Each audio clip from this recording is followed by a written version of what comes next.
Hi guys, welcome back to my channel. If you're new here, my name is Kayla, and if you're not new, thanks for coming back. Always happy to have you. But if you are new, I do like to do a lot of booked makeup and lifestyle content on this channel. So I just filmed this makeup video. I'm not sure if I'm going to upload it. It's supposed to be my first date makeup, but I'm not going on that date anymore. But maybe it'll still make the internet, we'll see.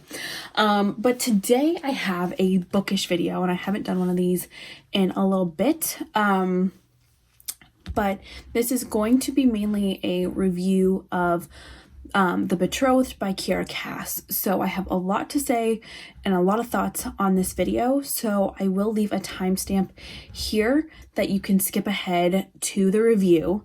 Because first I just want to talk about the 4 books that I read this month really quick, go over them with you guys. And then later in the video, I'll also leave a timestamp of when you can skip to the spoiler part if you've already read it or you don't care about spoilers, because we need to talk. Okay. So in the month of May, I had, I think, 5 books on my TBR. I've decided not to set a TBR anymore because that puts pressure on me and stresses me out. The first book I read is Cinderella is Dead by Kaylin Barron. I'll put whatever her name is. But it was a new retelling of the Cinderella fairy tale, which comes out in July. I want to say it's July 7th. But it was super good. I loved that book, so you'll see that in the review. Then I read Little Fires Everywhere by Celeste Ng. This was our family book club pick. My sister picked this one, so I read this in like a day, and meh. Not the biggest fan, but didn't hate it. And then I read The Betrothed by Kiera Cass, which we're gonna get into. And literally yesterday, the 31st, because it's June 1st right now, I read Sarah Dessen's Say Anything, and I read it literally in a day. So, I digress. But those are the 4 books I read this month, and I was actually really happy with that number. I was happy with what I read.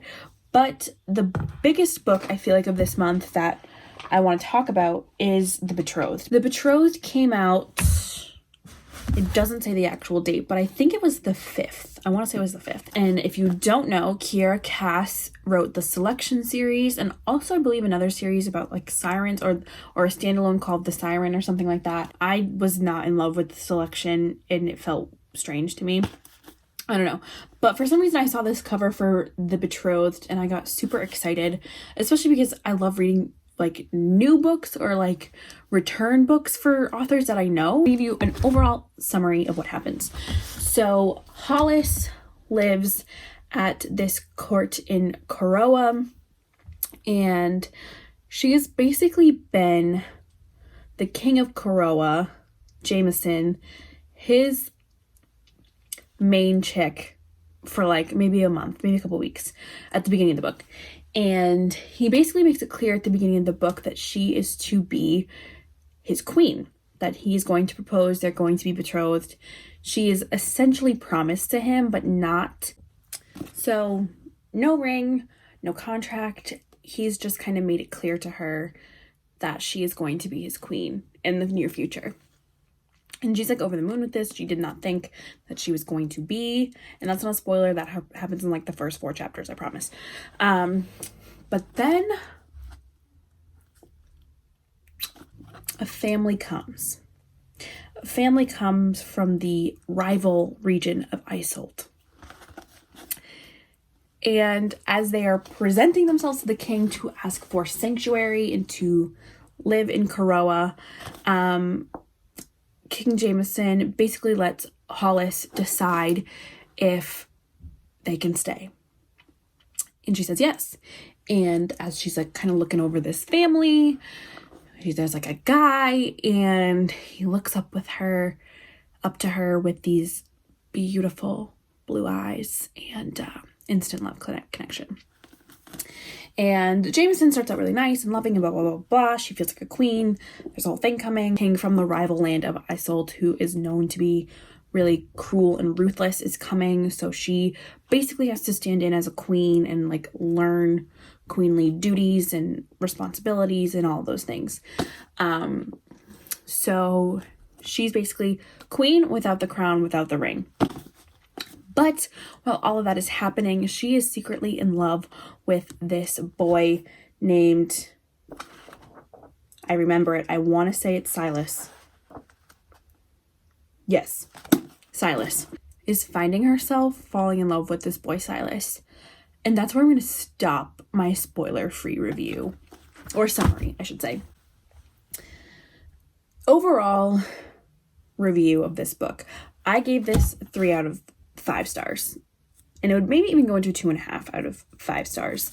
But I can't really give that justification until I get to the spoiler review. So if you were a fan of the selection, it might be like a nice nostalgia read to go into a new world by Kiera Cass and meet those characters in the same kind of writing style and love style.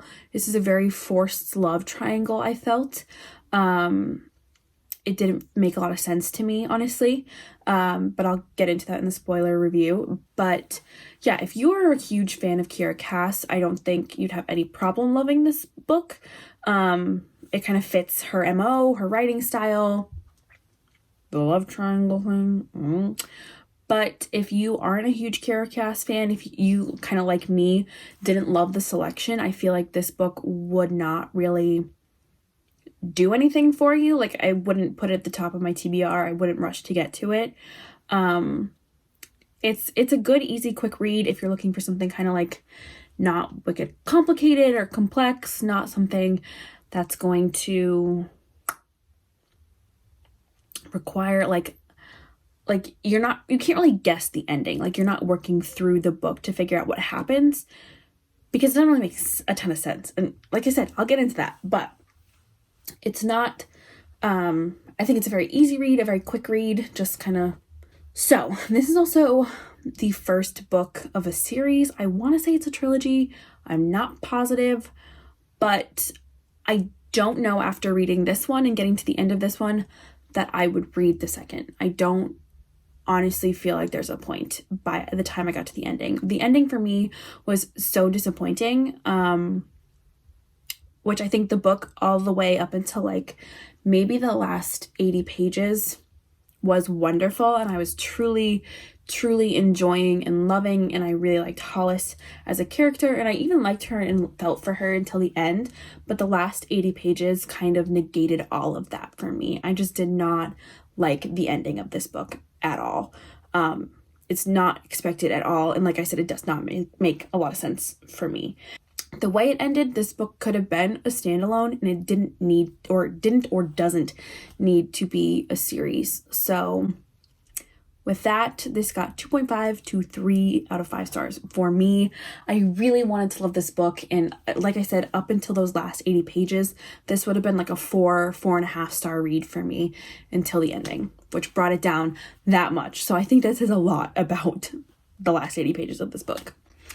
But now let's get into the spoiler-filled review. So if you've already seen this, again, you don't care about spoilers, keep watching. If you don't want it to be spoiled for you, stop watching. I won't be mad, but I'll leave you to make your own opinion.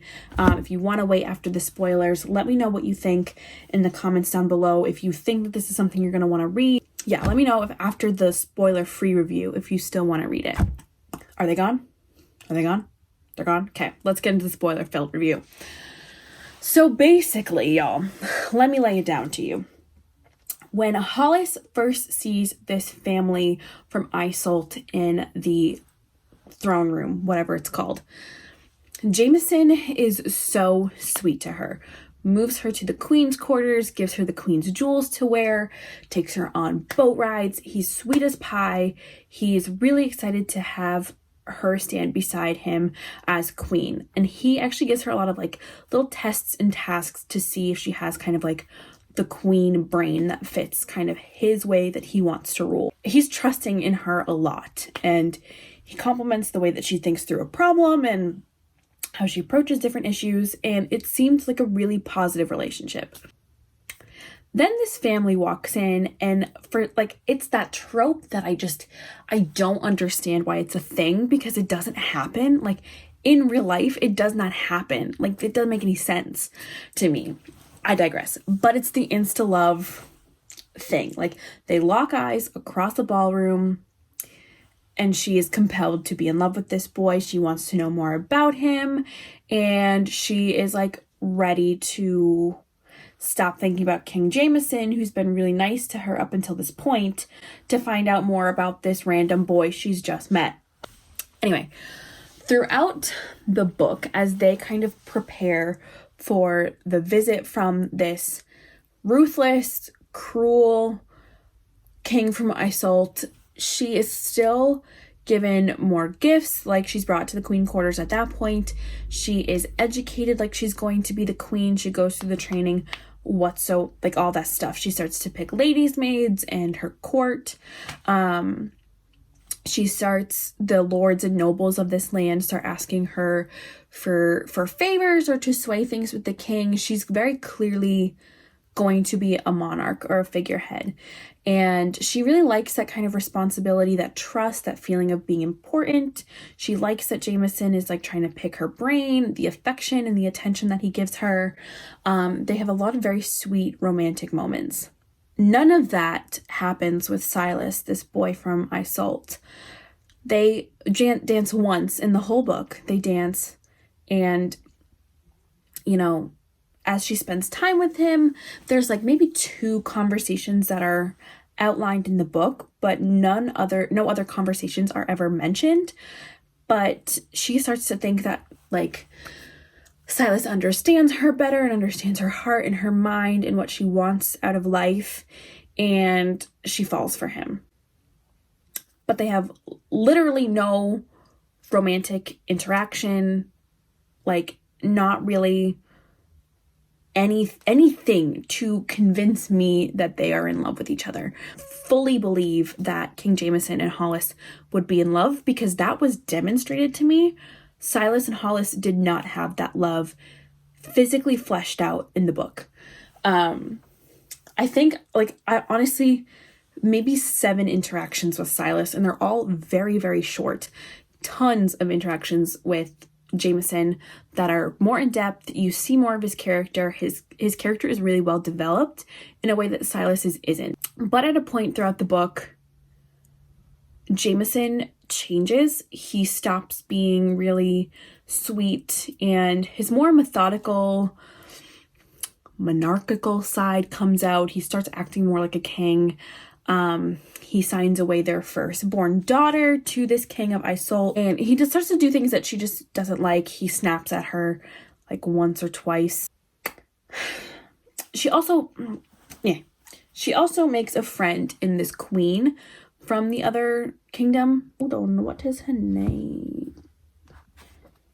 Valentina. Valentina is her name. And Valentina and her become close, like as friends.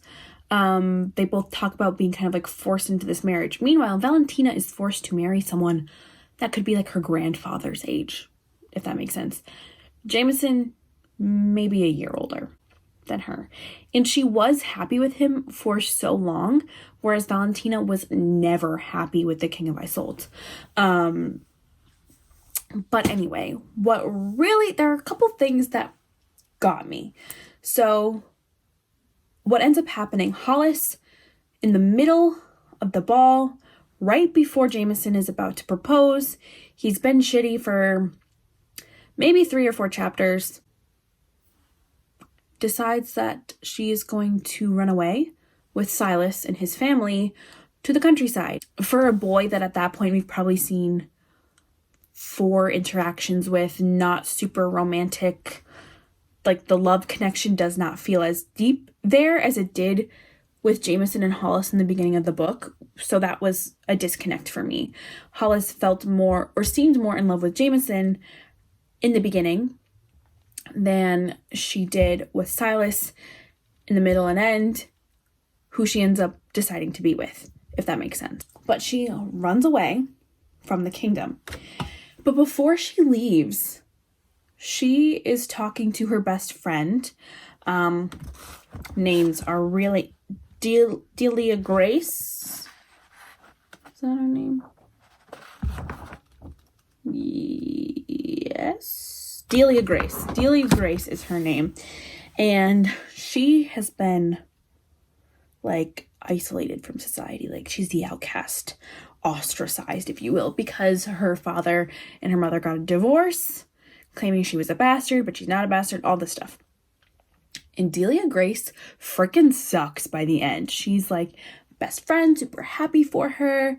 And then she's like, well, that was supposed to be me. Like, I was supposed to be the one Jameson was going to fall in love with. And blah, blah, blah, blah, blah, blah. I did all the studying to be queen. And you're just throwing this away. Blah, blah, blah, blah. She's a little bit got a point. But she's really mean about it. And she is not nice to Hollis throughout. She just tells her, like, how bad of a student she is and how silly she's being and how she has to grow up and do this thing that she doesn't want, which is like not what a best friend is for. She's just like a really negative person in Hollis's life. And after she leaves, she doesn't even tell Hollis that she misses her. She's like, don't worry, I took your place. Like, I'm standing beside Jameson now. And I'm like, you're gross. And Hollis is like, me, sad. She's not nice to me anymore. And I'm like, bruh, she hasn't been nice to you this whole book. What are you talking about? So now, these are like 2 of the 3 things that bother me about this book. She's left King Jameson for someone she doesn't seem as in love with.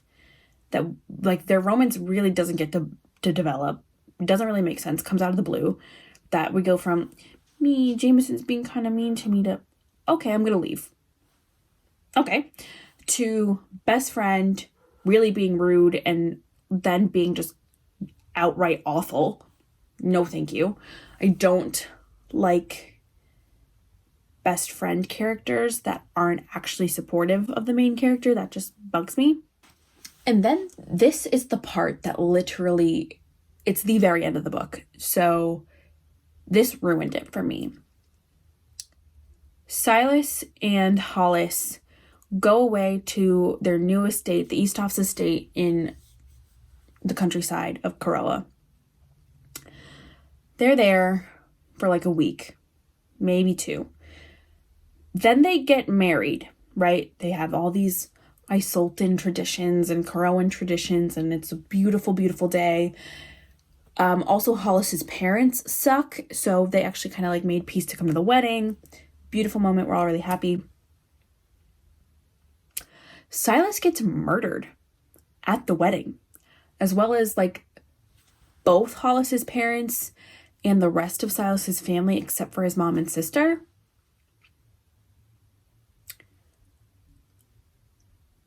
What? Like, Hollis was married for like an hour. And then he's dead? And she's a widow now? And like, then Silas's mom and sister are like, we're gonna go to Isolt. You're on your own. And she's like, now I have to go back to the court of King Jameson. But it wasn't King Jameson who orchestrated this murder. But I'm just like, what the frick was the point of that? Why have this random boy come in that she falls in love with instantly, barely knows but runs away with, barely interacts with but runs away with because she's in love with him? They get married like that, and then like that he's murdered. Like, what is the point there? Like, why make us feel in this, as readers, in this love triangle? Why get us even remotely attached to a second person when you've developed such a strong initial love interest? Break us away from that love interest for this new one that's kind of still unstable and shaky, and then murder him. Like, I don't get it. Like, what was the point of murdering him? And she might have a great plot line lined out for the rest of the books, but there's no point in me finishing them, because first I was rooting for Hollis and Jameson. That stopped happening. Then I was rooting for Silas and Hollis. Essentially, I'm always rooting for Hollis. There ain't no win for Hollis. Like, she left her place at the court, which she could probably never return to because that's a dicey situation. She no longer has parents, even though she just made up with them. She doesn't have her newfound in-laws, her new family, her new place. She doesn't have her husband. What is left? Nothing. It frustrated me so badly. Like, it felt like such a cop-out ending. Like, oh, yeah, we're going to build this love triangle, and then we're just going to murder the person. What? No, I don't want to read that. Like, if you're going to make a love triangle, fill out the triangle. Like, make draw me in. Like, make me, if you're going to present a second love interest, make me want him to win. And make him live so they can keep being in love. Like, that is the point of these books. No? Like, maybe I'm the only one that gets irrationally angry about the ending of this book. But literally, like, as soon as Silas got murdered, I kept, like, reading the last 40 pages of the book. And I was like, no, he's going to come back. Like, he made it out of the fire. Like, he didn't die. And he never did. And then I was literally just like, I don't even want to finish anymore, because it doesn't matter what happens in the rest of the book, because she's burned the bridge with Jameson. She can't go back with Jameson. Silas is dead. Are you going to make it a love square? Are you going to a love hexagon? Like, throw in 3 more lovers or whatever throughout the course of the next 2 books? And that's why I especially believe that this could have been a standalone. If you are going to